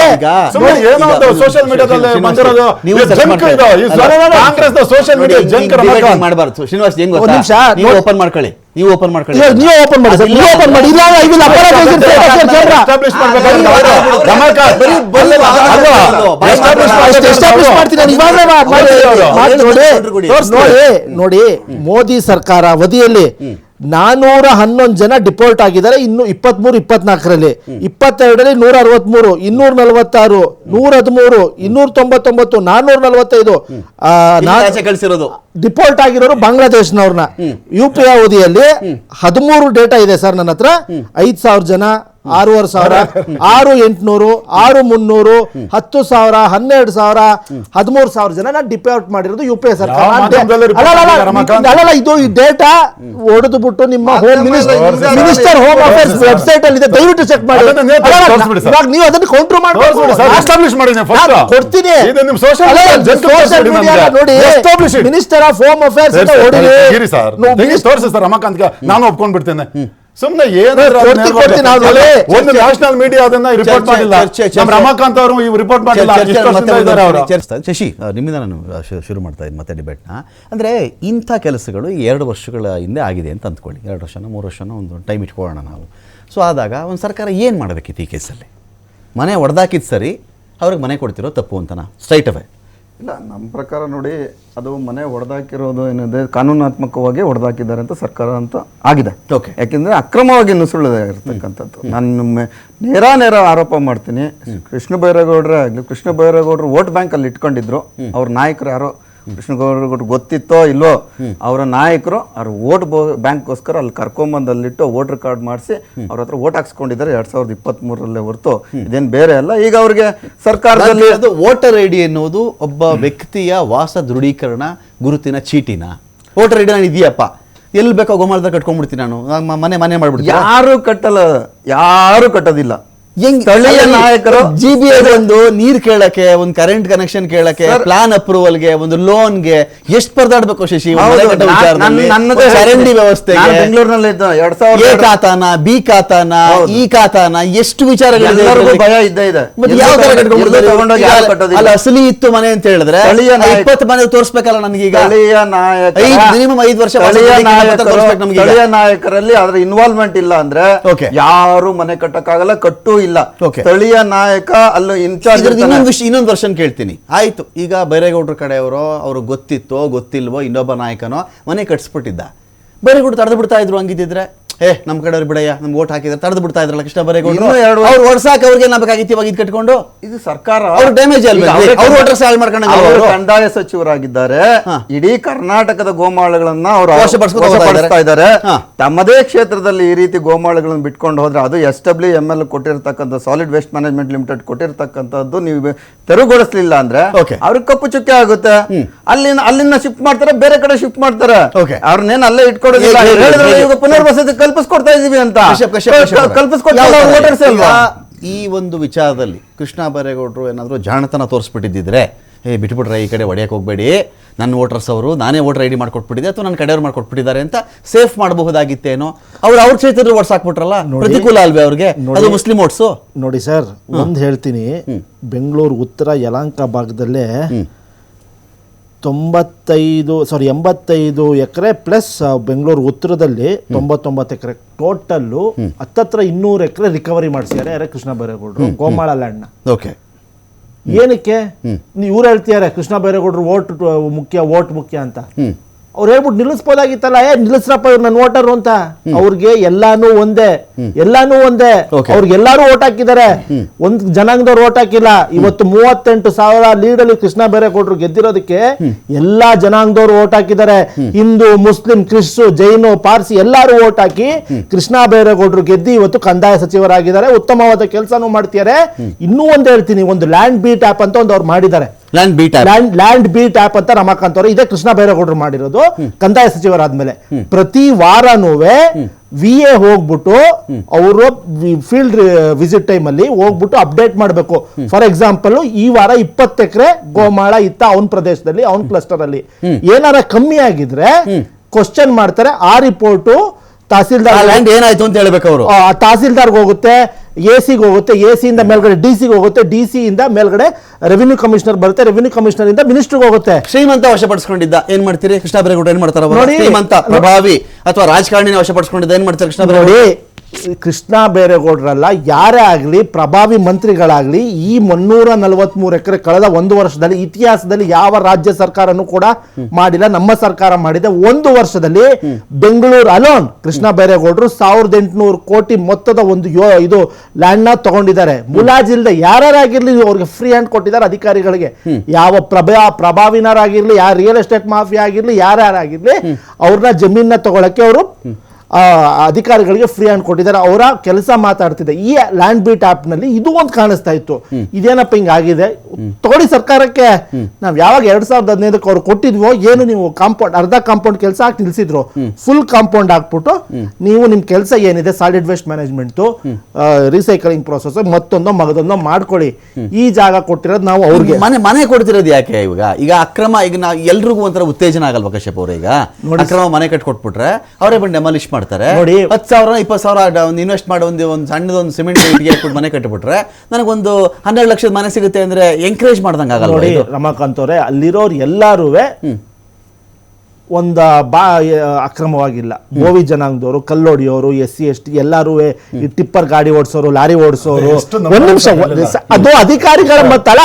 ಒಂದ್ ನಿಮಿಷ ದಯವಿಟ್ಟು ನೀವು ಮಾತಲ್ಲ ಶ್ರೀನಿವಾಸ್ ಅವರೇ. ನಂಬರ್ ಹೇಳಿ, ನಾನು ಹೇಳ್ತೇನೆ. 167 ಜನದಲ್ಲಿ ರಮಕಾಂತ್ ಜೊತೆ ನಾನು ಬೆಳಗ್ಗೆ ನೀವು ಬನ್ನಿ,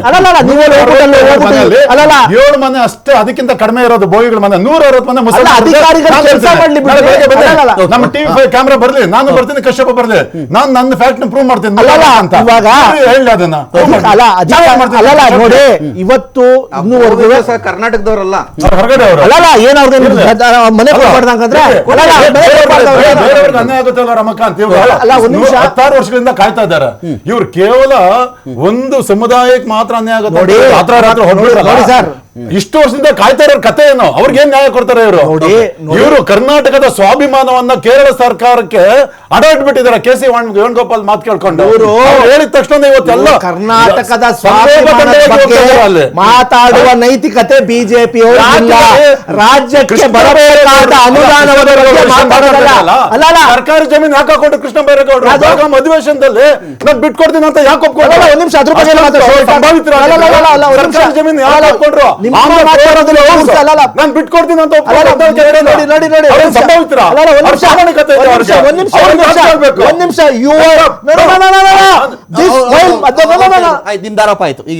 ಇವಾಗ ಶ್ರೀನಿವಾಸ್ ಅವ್ರಿಗೆ ಜೋಡಿ ಗ್ರಾಮದ ಪದದ ನಿಮ್ಮ ಮಾಧ್ಯಮದಲ್ಲಿ 3 ಜನಕ್ಕೂ ವಕ್ತಾರರಿಗೆ ಹೇಳ್ತೀನಿ, ಇವ್ರಿಗೂ 4ನವ್ರಿಗೆ ಇವ್ರಿಗೂ ಹೇಳ್ತೀನಿ. ಜೋಡಿ ಗ್ರಾಮದ ಪದದ ಅರ್ಥ ಗೊತ್ತಾ? ಜೋಡಿ ಗ್ರಾಮ ಅಂದ್ರೇನು? 1950ನೇ ಇಸ್ವಿಲಿ ಚೌಡೇಗೌಡರು ಒಂದು ಫಾರ್ಮಿಂಗ್ ಮಾಡ್ತಾ ಇದ್ರು. ಯಾರು? ಬೈರೇಗೌಡರು, ಕೃಷ್ಣ ಬೈರೇಗೌಡರು ತಾತ ಫಾರ್ಮಿಂಗ್ ಮಾಡ್ತಾ ಇದ್ರು ಲೀಸ್ ಬೇಸಿಸ್ ಮೇಲೆ. ಆ ಜಾಗವನ್ನು ಖರೀದಿಗೆ ಬಂತು. ನೀವೇ ತಗೊಳ್ಳಿ ಅಂತ ಅರಸರು ಫ್ಯಾಮಿಲಿ ಹೇಳಿದ್ರು. ಅಬಿಬುಲ್ಲಾ ಅವ್ರು ತಗೊಂಡ್ರು, ಅವ್ರು ದುಡ್ಡು ಕಟ್ಲಿಲ್ಲ. ಆಮೇಲೆ ಏನ್ ಮಾಡಿದ್ರು? ಬೈರೇಗೌಡರು ತನ್ನ ತಾತ ಅವರೇ ಖರೀದಿಸಿದ್ರು. ಜೋಡಿ ಗ್ರಾಮದ ಪದದ ಅರ್ಥ, ಜೋಡಿ ಗ್ರಾಮದ ಪದದ ಅರ್ಥ ಕ್ವಾರಿ, ಗುಡ್ಡ, ಸ್ಮಶಾನ, ಕೆರೆ, ಕಟ್ಟೆ, ಬಾವಿ ಎಲ್ಲಾ ತಗೊಂಡಿದ್ದಾರೆ. ಇದು ಅದರ ಭಾಗ. ಅದರಲ್ಲಿ ಕೆರೆನೂ ಇದೆ, ಸ್ಮಶಾನನೂ ಇದೆ, ಎಲ್ಲವನ್ನೂ ಇದೆ.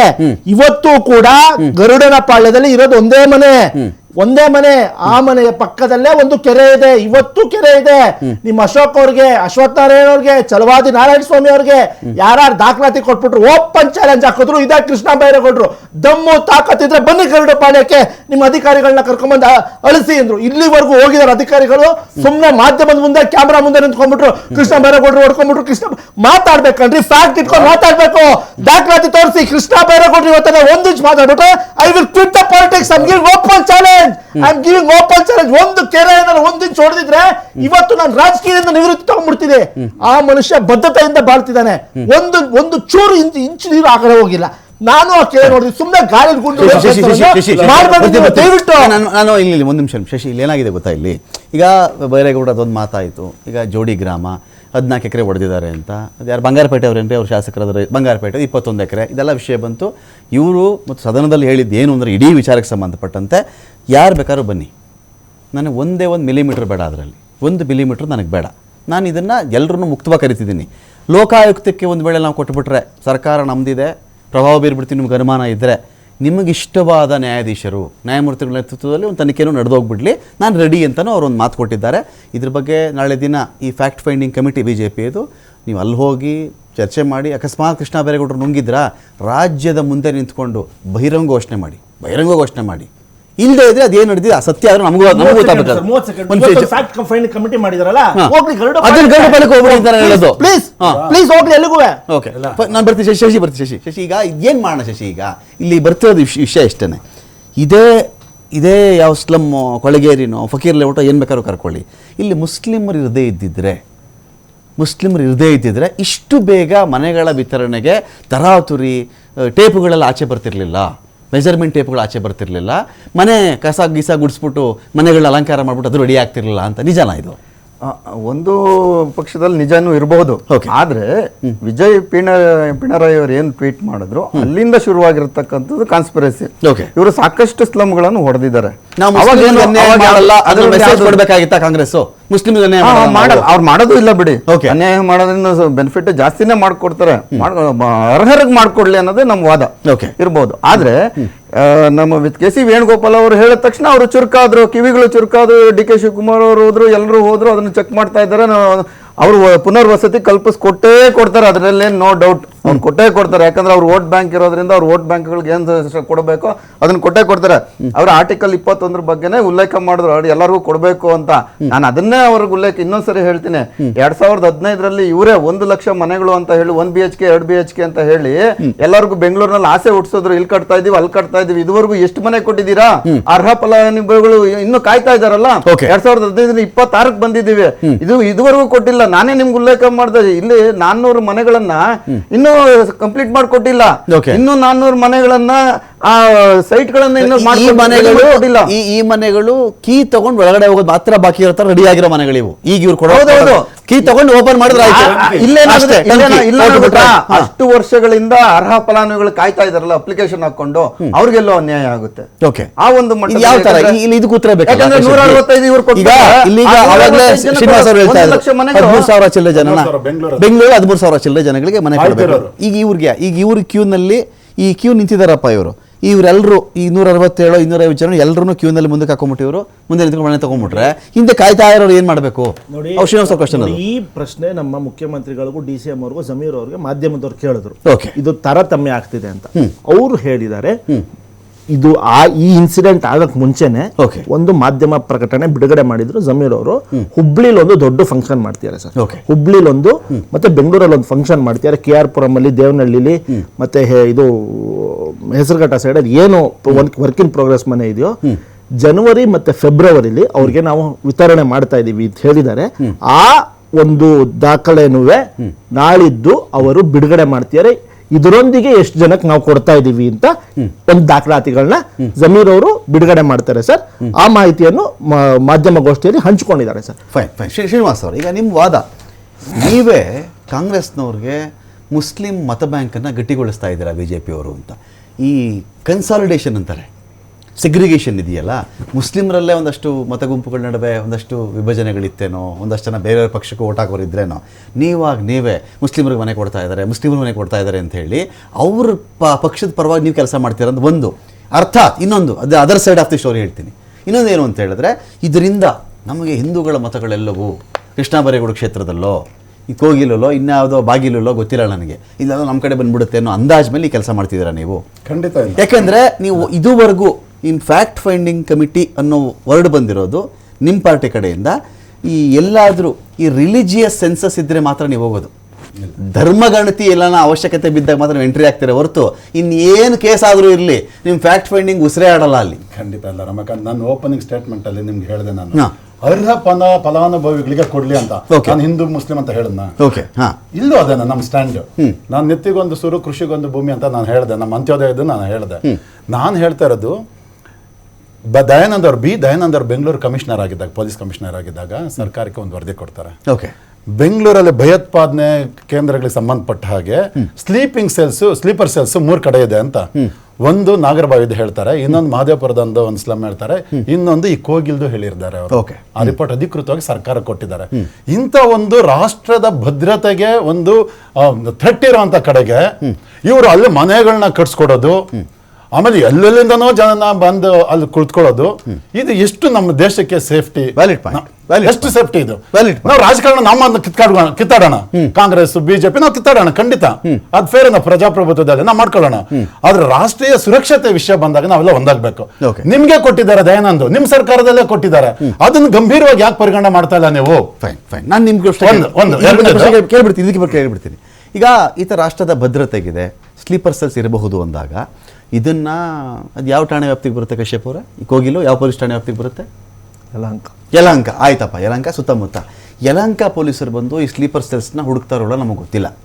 ನಾಳೆ ದಿನ ಪಾಕಿಸ್ತಾನದ ಉಗ್ರಗಾಮಿ ಬಂದ್ಬಿಟ್ಟು ಬೆಂಗಳೂರಿನದು ಬಾಂಬ್ ಬ್ಲಾಸ್ಟ್ ಮಾಡ್ದ ಅಂತ ಹೇಳಿದ್ರೆ ಬೆಂಗಳೂರಿನ ಪೊಲೀಸ್ ಎಷ್ಟು ಹೊಣೆನೋ NIA ಅಷ್ಟೇ ಹೊಣೆ, ಖಂಡಿತವಾಗ್ಲು ದೇಶದ ರಕ್ಷಣಾ ವ್ಯವಸ್ಥೆನೂ ಅಷ್ಟೇ ಹೊಣೆ. ಯಾರಾದರೂ ನೀವು ಬರ್ತೀರಾ, ಪಿಕ್ ಮಾಡಿಬಿಡಿ, ನೀವು ಇಂತಿಂಥ ಸ್ಲೀಪರ್ ಸೆಲ್ಸ್ ಇದ್ದಾರೆ ಅಂತ ಬಂದು ನಿಮ್ಗೊಂದು ಸೋರ್ಸ್ ಬಂತು, ಸ್ಥಳೀಯ ಪೊಲೀಸರು ಸಹಕಾರ ಕೊಡಿ, ಒಂದು ವರದಿ ಕೊಡಿ ಅವ್ರಿಗೆ, ಹಿಂಗಿದಾರಪ್ಪ ನಾನು ಪಿಕ್ ಮಾಡಬೇಕು, ನಿನ್ನ ಸಹಕಾರನೂ ಬೇಕು, ಬಾ ಅಂತ ಕರೀರಿ, ಪಿಕ್ ಮಾಡ್ಕೊಂಡು ಹೋಗಿ. ಏನಕ್ಕೆ ವೆಯ್ಟ್ ಮಾಡ್ತಾ ಇದ್ದೀರಿ ನೀವು? ಸರಿ, ಪೊಲೀಸ್ ಸರಿ ಇಲ್ಲ, ನಿಮ್ಮನ್ನು ತಡೆದಿದ್ದಾರೆ ಯಾರಾದರೂ? ಖಂಡಿತ ದುರ್ಗಾಮಿಗಳು ಹಿಡಿಬೇಡ್ರಪ್ಪ ನೀವು ಅಂತ ಯಾರಾದ್ರೂ ಹೇಳಿದೀವಾ? ಖಂಡಿತ ಇಲ್ಲ. ನನ್ನ ಮನೆಗೂ ಪೆಟ್ಟಾಗ್ಬೋದು, ಶ್ರೀನಿವಾಸ್ ಮನೆಗೂ ಪೆಟ್ಟಾಗ್ಬೋದು, ಹೇಳಿದ್ದೀನಿ ಅವ್ನು ಕೆಟ್ಟ ಕೆಲಸ ಮಾಡಿದ್ರೆ. ಯಾರು ನಿಮ್ಗೆ ಯಾರು ವೆಯ್ಟ್ ಮಾಡಿ, ಯಾರು ಇನ್ವಿಟೇಷನ್ ವೆಯ್ಟ್ ಮಾಡ್ತಾ ಇದ್ದೀರಾ ನೀವು? ಯಾರ್ದು ಇನ್ವಿಟೇಷನ್ ಮತ್ತೆ ಅವರು ಅವಾಗ ವರದಿ ಇದೆ ಸುಮ್ಮನೆ ನೀವೇ ಅವಾಗ ವರದಿ ಮಾಡ್ತಾ ಇದ್ದೀರಾ. NIA ಅವರು ಔಟ್ ಆಫ್ ದಿ ಬರ್ತಾರ, ಹಂಗೆ ಎತ್ಕೊಂಡು ಹೋಗ್ತಾನೆ ಇರ್ತಾರೆ, ನೀವು ರಿಪೋರ್ಟ್ ಮಾಡ್ತಾನೆ ಇದ್ದೀರಾ. ಅವ್ರು ಯಾರು ಇನ್ವಿಟೇಷನ್ಗೆ ಅಲರ್ಟ್ ಕೊಟ್ಟು ವಾದ್ಯ ಮಾಡಿ ಫಕೀರ್ ಲೇಔಟ್ ಪಿಕ್ ಮಾಡಿದಾರ ಅವರು? ಫಕೀರ್ ಲೇಔಟ್ ಪಿಕ್ ಮಾಡಿದಾರ? ನಾನು ವರದಿನ ಇವ್ರ ಸರ್ಕಾರ ಕೊಟ್ಟರೆ ನಾನು ಹೇಳ್ತಾ ಇದ್ದೀನಿ, ಹೇಳ್ತಾ ಇದ್ದೀನಿ, ಇದ್ರ ಮೇಲೆ ಏನ್ ಕ್ರಮ ತಗೊಂಡ್ರು, ಆ ವರದಿ ಏನಾಯ್ತು, ಏನ್ ಕ್ರಮ ತಗೊಂಡ್ರು.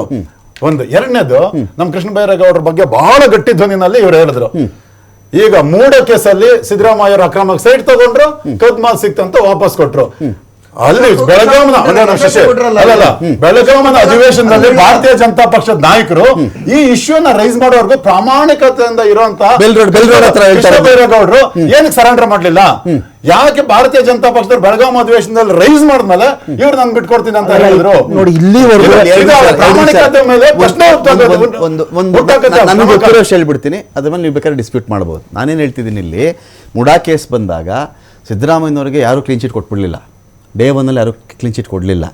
ಏನೇನು ತನಿಖೆಗಳಾಗಬೇಕೋ ಒಬ್ಬರಲ್ಲ 3 ದೂರುದಾರರಿದ್ದರು, ಇನ್ಕ್ಲೂಡಿಂಗ್ ಅಬ್ರಹಾಮು, ಇನ್ಕ್ಲೂಡಿಂಗ್ ಸ್ನೇಹಮಯಿ ಕೃಷ್ಣ, 3 ದೂರುದಾರರಿದ್ದರು. ಇದಕ್ಕೆ BJPನೂ ಹೋರಾಟ ಮಾಡಿದೆ. ಇಲ್ಲಿಂದ ನೀವು ವಾಕಿಂಗ್ ಹೋದ್ರಿ, ಎಲ್ಲಿಗೆ? ಮೈಸೂರವರೆಗೂ ವಾಕಿಂಗ್ ಹೋದ್ರಿ, ನೀವು ನಿಮ್ಮ ಅಧ್ಯಕ್ಷರೆಲ್ಲ ವಾಕಿಂಗ್ ಹೋದ್ರಿ. ನಮ್ಮ ಪಾಯಿಂಟ್ ಏನು ಅಂದರೆ, ಒಂದು ಪಾಯಿಂಟ್ ಆಫ್ ಅಲ್ಲಿ ಅವ್ರನ್ನೇನಾದರೂ ನೀವು ಅಪರಾಧಿ ಅಂತ ಪ್ರೂವ್ ಮಾಡಿದ್ರಾ?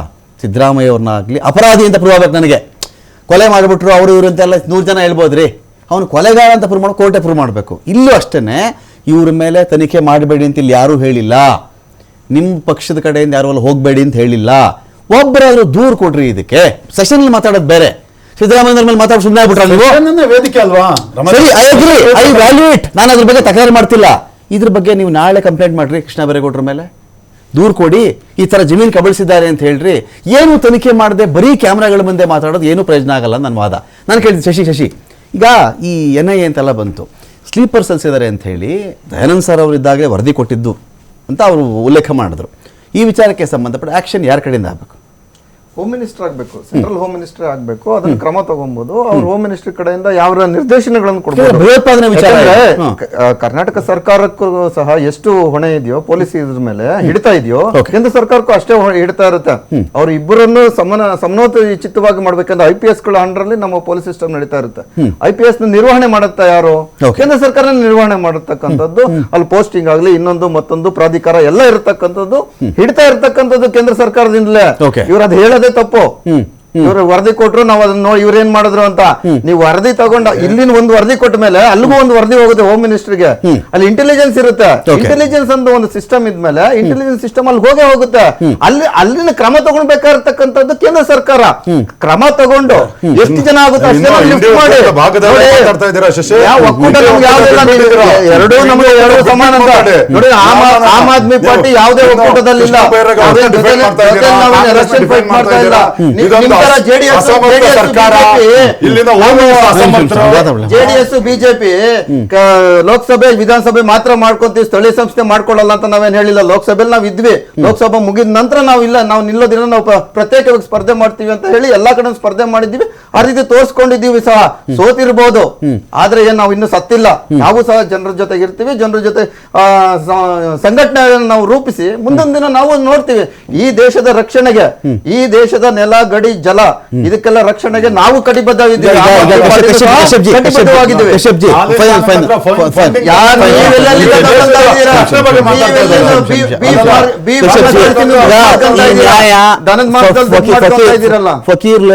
ಫಕೀರ್ ಲೇಔಟ್ನ ಜನಗಳಿಗೆ ಕಣ್ಣಿಗೆ ಬೆಣ್ಣೆ, ಬೇರೆ ಕಡೆ ನಿರಾಶ್ರಿತರಿಗೆ ಕಣ್ಣಿಗೆ ಸುಣ್ಣ. ಇದು ನಿಜನಾ? ಆರೋಪ ಮಾಡ್ತಾರೆ ಬಿಜೆಪಿ. ನೋಡಿ, ಬಿಜೆಪಿಯವರು ಏನಾರ ಆರೋಪ ಮಾಡಲಿ, ಸಂವಿಧಾನದ ಅಡಿಯಲ್ಲಿ ನಾವು ಎಲ್ಲರಿಗೂ ಸೂರು ಕಲಿಸೋದು, ಅವ್ರಿಗೆ ಅನ್ನ ಕೊಡೋದು ನಮ್ಮ ಆದ್ಯ ಕರ್ತವ್ಯ, ಸರ್ಕಾರದ ಕರ್ತವ್ಯ. ಆ ನಿಟ್ಟಿನಲ್ಲಿ ನಾವು ಕೆಲಸ ಮಾಡ್ತೀವಿ. ಇಲ್ಲಲ್ಲ, 3.5 ಲಕ್ಷ ಮನೆ ಕಟ್ಕೊಡ್ತಾರೆ. ನೋಡಿ, ಅದನ್ನು ಮುಖ್ಯಮಂತ್ರಿ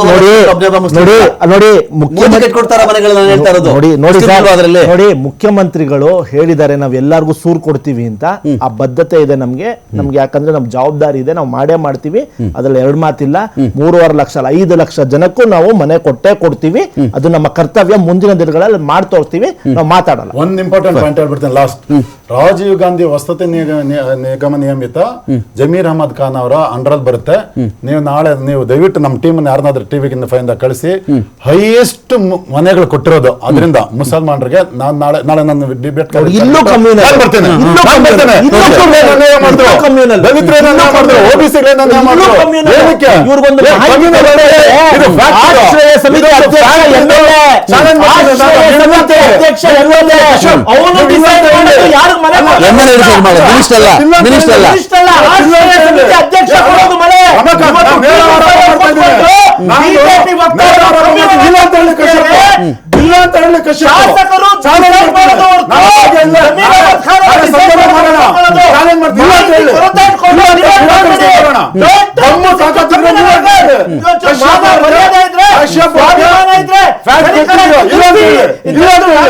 MLA ಅಂತಾರೆ ಡಿಸೈಡ್ ಮಾಡೋದು.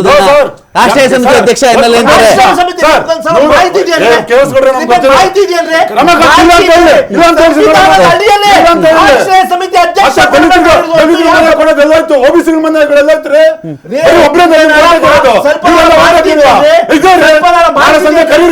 ನಾನ್ ಬರ್ತೀನಿ, ನೀವು ತೆಗ್ಸ್ರಿ. ರಾಜೀವ್ ಗಾಂಧಿ ವಸತಿ ನಿಗಮದಿಂದ ಎಷ್ಟು ಮನೆ ಕೊಟ್ಟಿದ್ದಾರೆ ಜಮೀರ್ ಅಹಮದ್ ಖಾನ್ ಅವ್ರ ನೇತೃತ್ವದಲ್ಲಿ, ಎಷ್ಟು ಹಿಂದೂಗಳು ಕೊಟ್ಟಿದ್ದಾರೆ ಅನ್ನೋದ್ರಿಂದ ನಾಳೆ ಸಂಜೆ ಚರ್ಚೆ ಮಾಡಿ. ಇವ್ರಿಗೆ ನೋಡಿ, ಜನರ ಇದು ಬದುಕು ಮುಖ್ಯ ಅಲ್ಲ.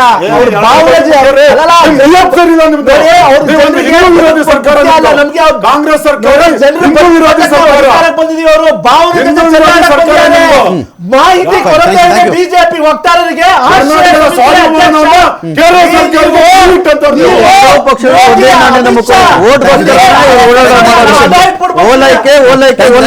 ಥ್ಯಾಂಕ್ ಯು ಶ್ರೀನಿವಾಸ್ ಅವರೇ, ಥ್ಯಾಂಕ್ ಯು ಶಶಿ. ಸಾಕಷ್ಟು ವಿಷಯಗಳ ಬಗ್ಗೆ ಮಾತಾಡಿದ್ದೀರಿ. ವೆಯ್ಟ್ ಮಾಡೋಣ. ಇದರಲ್ಲಿ ಸತ್ಯ ಶೋಧನೆ ಸರ್ಕಾರದ ಕಡೆಯಿಂದನೂ ನಡೀಲಿ, ದಾಖಲೆಗಳ ಶೋಧನೆ ಜಾಸ್ತಿ ನಡೀಲಿ. ಇದಾದ ಮೇಲೆ ಮನೆಗಳು ಕೊಡ್ತಕ್ಕಂಥ ವಿಚಾರದಲ್ಲಿ ಕ್ಯೂ ಸಿಸ್ಟಮನ್ನು ಫಾಲೋ ಮಾಡಲಿ ಅಂತ ಹೇಳ್ತಾ ಡಿಬೇಟ್ ಮುಗಿಸ್ತಾ ಇದ್ದೀನಿ. ನಮಸ್ಕಾರ.